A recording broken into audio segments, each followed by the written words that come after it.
I love that intro. The best one.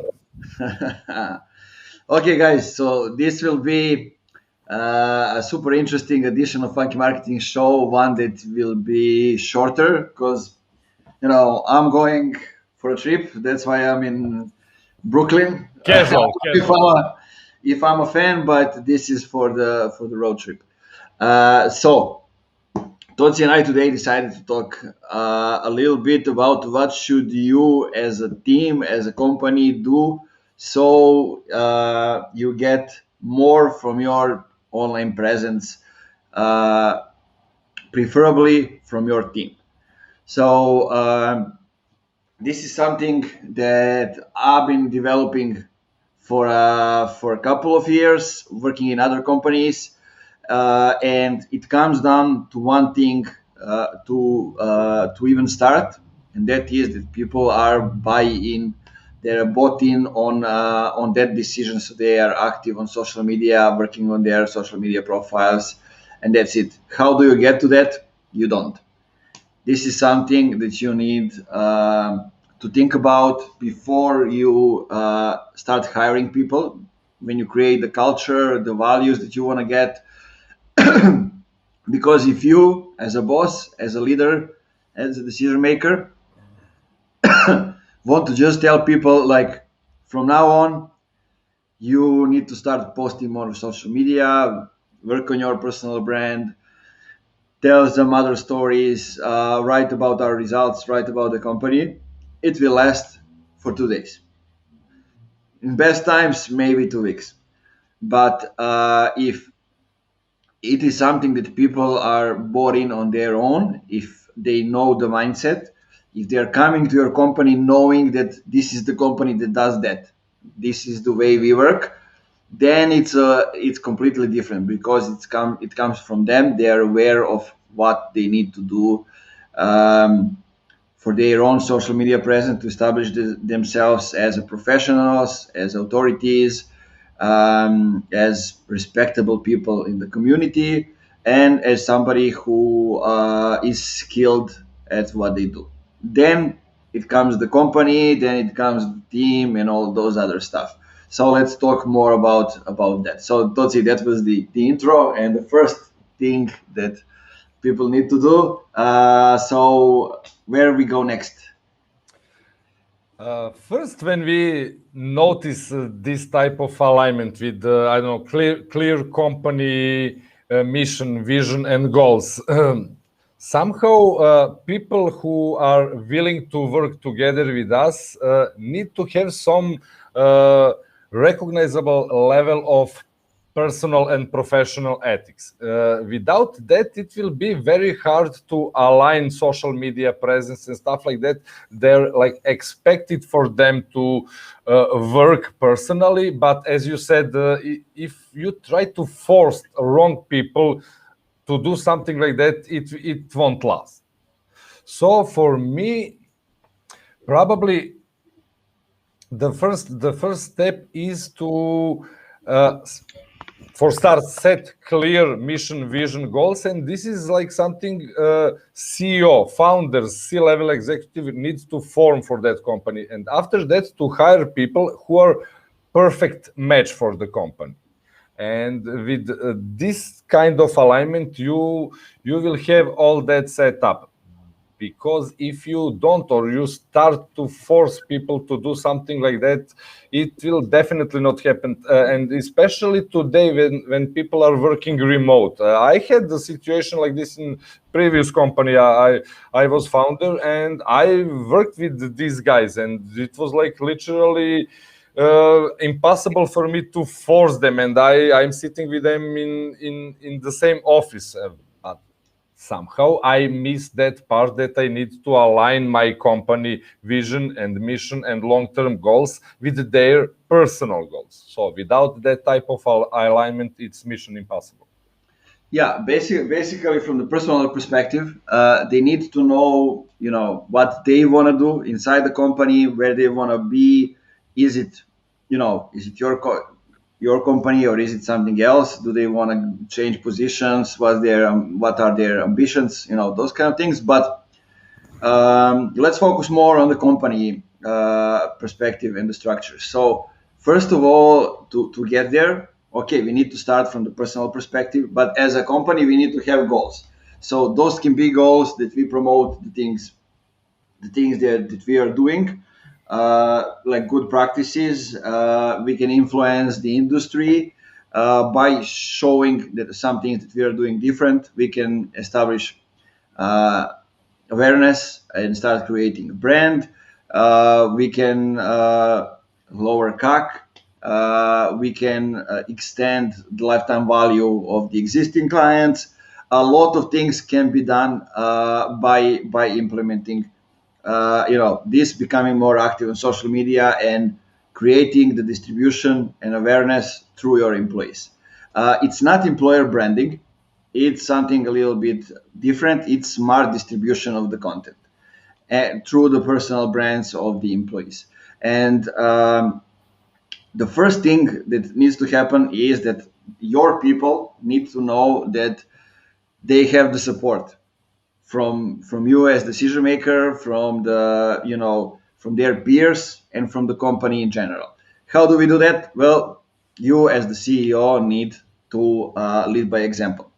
So you need to start sharing more, creating content, because you are the one that already has a personal brand, and you can help other people from your team to get there. So you need to give them feedback. You need to get into conversations.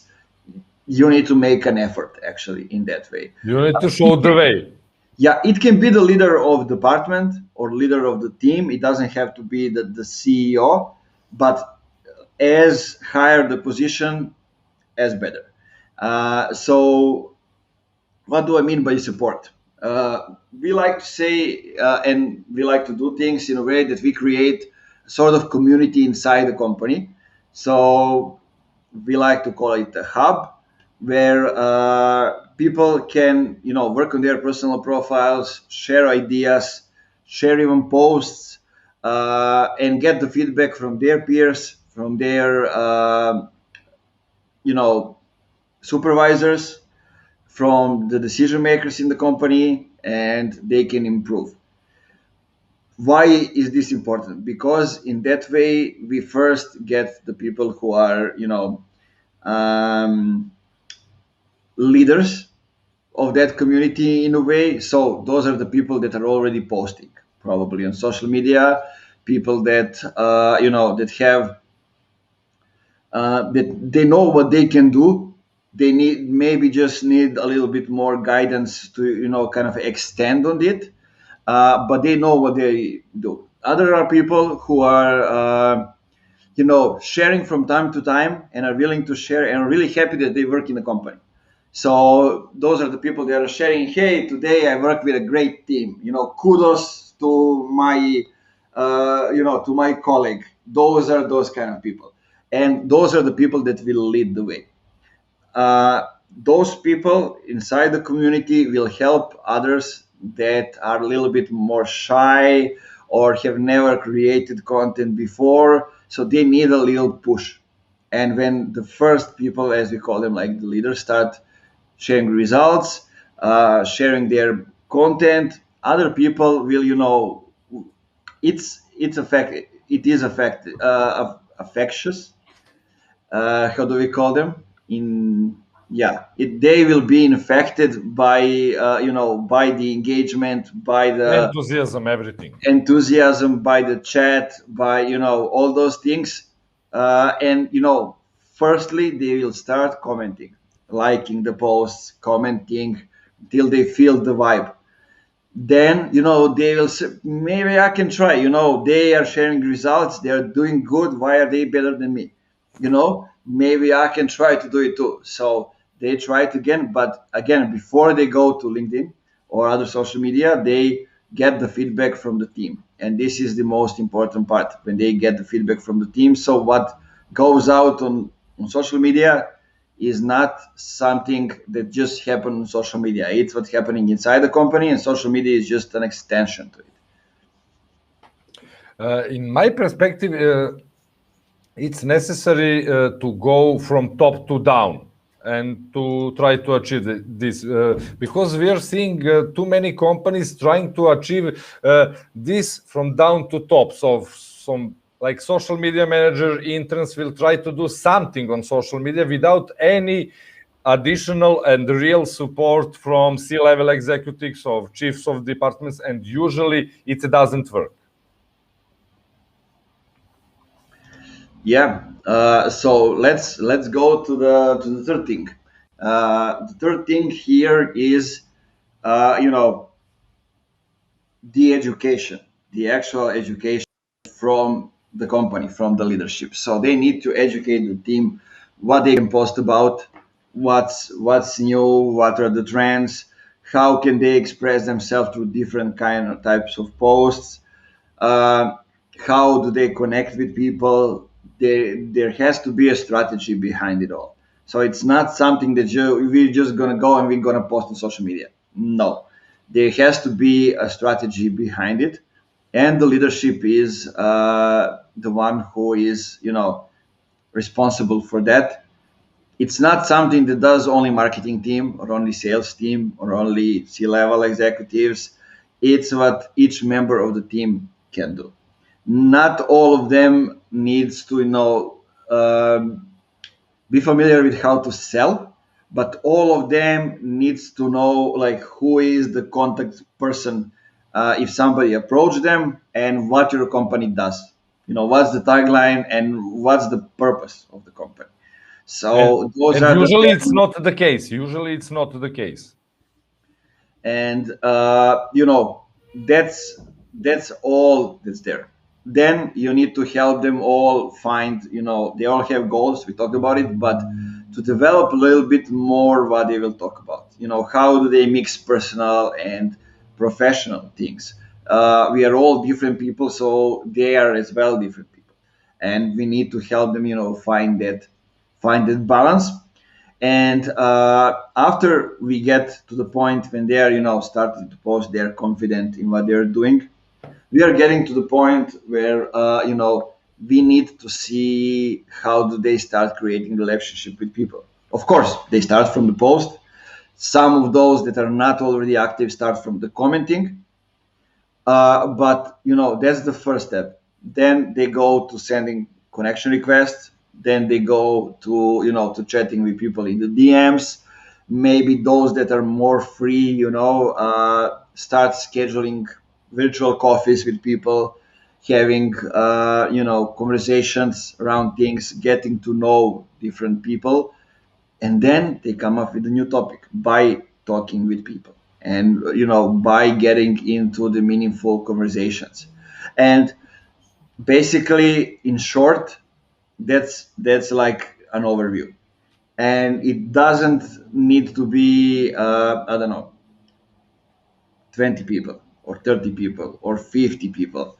You can start with 3, you can start with 5. Like the best companies that are winning on LinkedIn, if you take a look at what you know, what Gong is saying, what Gravy is saying, what some other companies that are raising up are saying, is that they have around 10 people who are active on a daily level, and 10 more that, you know, few times a week, 3+ times a week. But you know, but that's it. Those are 20 people. So it's not that hard. It's not a huge number of people that needs to go there. In Funky Marketing, it's 5 of us, and we managed to get, you know, if you get to see our stats, like I got to around 3 million people in a year. Totsi, you also get to the somewhere similar number, and then we have other team members. So when you look at it like that, we are reaching 10 millions of people in a year only with our content. Amazing, amazing numbers. It means that all of them are starting to recognize us. And what this can bring you is building a personal brands of your people from your company will help you build a company brand, will help you build their authority. if you're selling a product, people will realize, okay, so these people are really smart. They're building this product. Maybe I should pay attention to it. Or if you are selling a service-based business, it's all about people. So funky marketing consists of these people. Let me see how they are thinking. Let me see what do they know. I check out their LinkedIn posts. I check out their profiles. I see, okay, they actually know what they are talking about. They are into important conversations. Maybe I should talk with them to see if we can work together. So in a way, that's how it's working. What happens next when we get to the point that people are starting to being recognized? They other people that are getting educated by them are starting to reaching out to them in the DMs. In the featured us section, there's a profile scheduling calls, or going to Google and googling their name, or their name with a company name. If they are googling their name, it means that you already have the personal brand established. It takes time for that, but they're based on what they are seeing on LinkedIn or any other social media. They are going to Google and going to the website and converting over there. So you are creating the community, showing expertise, educating the market. You are becoming the teacher, and it all reflects on a revenue in time. Tosi, what did I miss? Well, after education part, the next logical step is activation. But by activation I mean like full active team. No matter is it like five people team or 100, to be simply active, to see them like everywhere, because it will. So consistency, right? Yes. So if I'm seeing guys from some company day by day doing some nice work on some consistent level, next time when I need solution, I will my first idea will be, hey, I will contact one of them.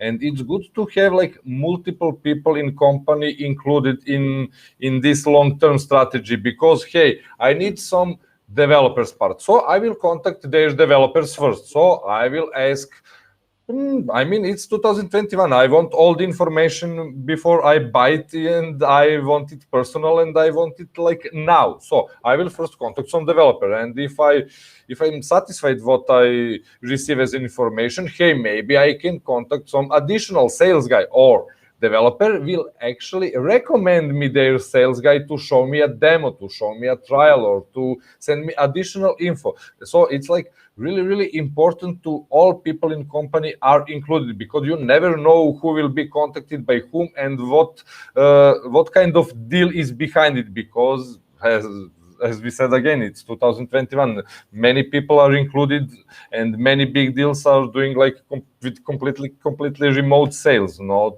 in the early old days. So be prepared. All team need to work as one. Yeah, that is what we talked about from the start. It starts from the CEO.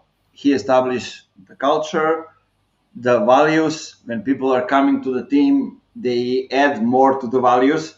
They make the culture more diverse as they bring their own values and their own culture.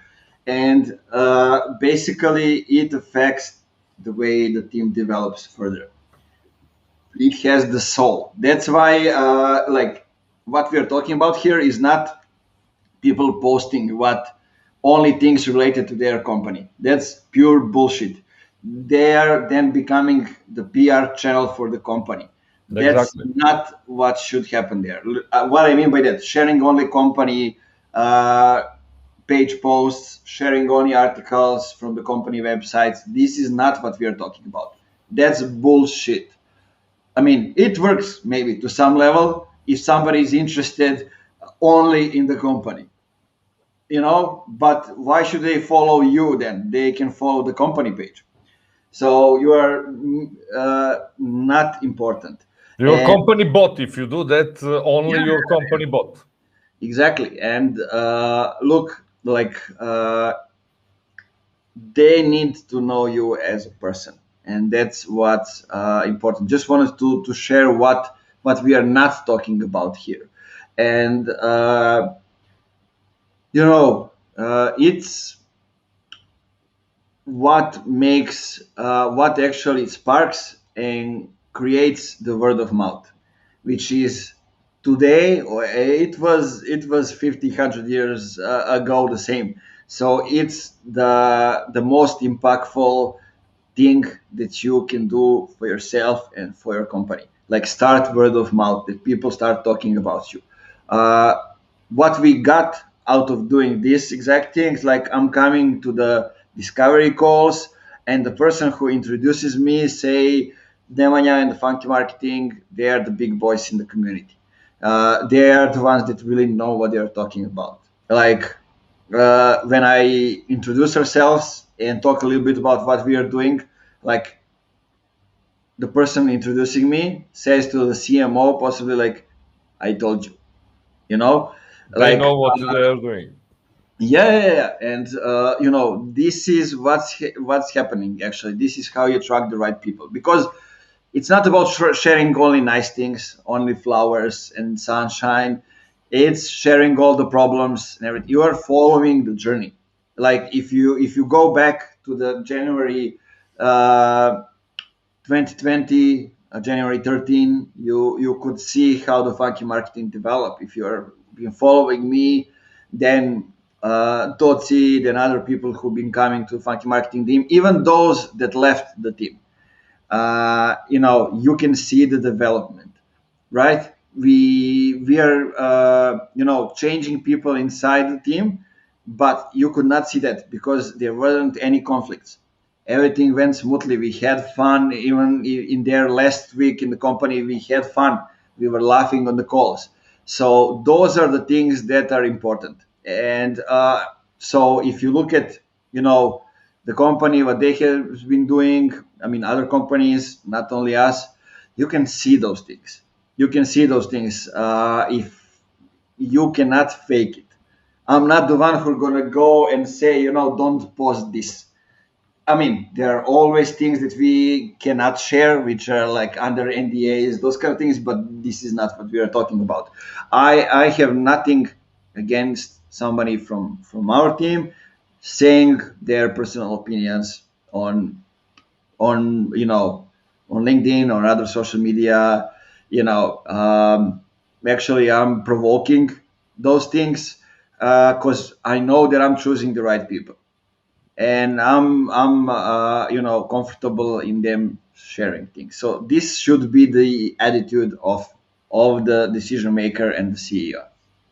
And on a company level, try to think in public, try to work in public, try to build in public, and your audience will recognize that. Exactly, guys. I hope this was useful. I need to go and catch a ride. Totsi, always a pleasure. Write us in the Same here. comments or info@funkymarketing.net, or write me or Totsi personally what you think about this. Have you been thinking about creating a hub inside your company? We are here to help you. Always willing to jump in, even to talk with your team, Q&A, help you on that.